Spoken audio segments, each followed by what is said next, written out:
जय देश जय घंटी, जय देश जय घंटी। अब की बार, अब की बार, अब की बार सुदूरपश्चिमले के भन्छ, सुदूरपश्चिमले के भन्छ। यो पहिलो सुदूरपश्चिम जनताको आवाज थियो। अब कैलाली क्षेत्र नम्बर 2 को केपी खनालको आवाज सुन्नका लागि आजको यस परिवर्तनको उद्घोष सभामा राष्ट्रिय स्वतन्त्र पार्टीका सभापतिज्यू, वरिष्ठ नेताज्यू, यस सुदूरपश्चिमबाट देशको मुहार फेर्नका लागि पाल्नुभएका सम्पूर्ण प्रतिनिधि सभाका उम्मेदवारज्यू, त्योभन्दा बढी यो देशलाई सम्हाल्नका लागि, यो देशलाई हामीलाई सेवक बनाउनका लागि तपाईहरु पाल्नुभएका सम्पूर्ण मालिक जनताहरुमा म केपी खनालको तर्फबाट स्वीकार्नु जय देश जय घण्टी। हामी आज जुन माटोमा उभिएका छौं त्यो केवल एउटा माटो होइन, यो एउटा खप्तरको तपस्या, कञ्चनजङ्घाको सुन्दरता, सेती र महाकालीको त्यो बेगसँगको एउटा अठोट सम्बन्ध हो, जहाँ देशले सुदूर बनायो तर जनताले पावर हाउस बनाएका छन्।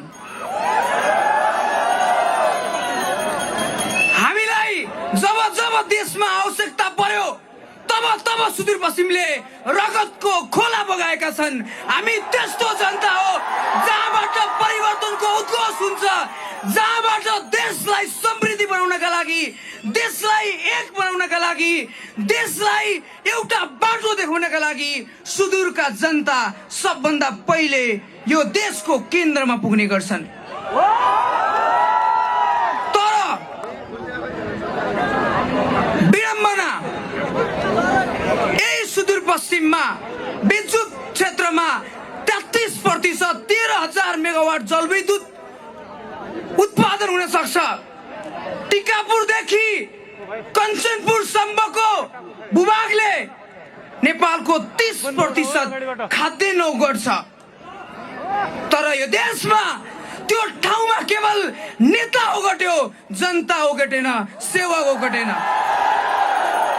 अबको फागुन 21 मा जब देशमा घण्टी बज्छ तब यी चीजहरू, हामीले चाहेको परिवर्तनहरू अगाडि बढ्न सक्छ। हामी आशा गर्न चाहन्छौं सुदूरको कुनाबाट अहिले पनि यो देशमा हरेक दिन 15,000 भन्दा बढी विदेशी, 1500 भन्दा बढी विदेशीले गर्दा कर्णाली र सुदूरपश्चिमबाट 40% जान्छन्। यो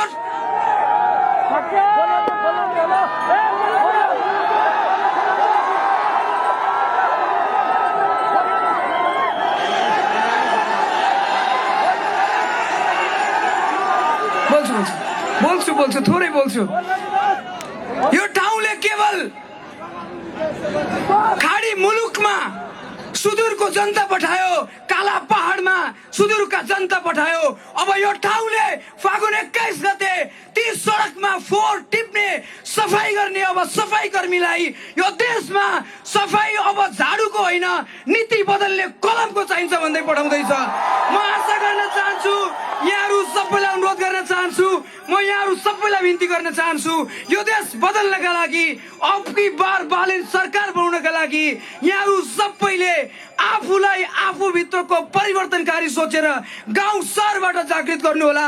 अब दुबई कतार बनाउने होइन, अब सुन्दर सुदूरपश्चिम बनाउने हो।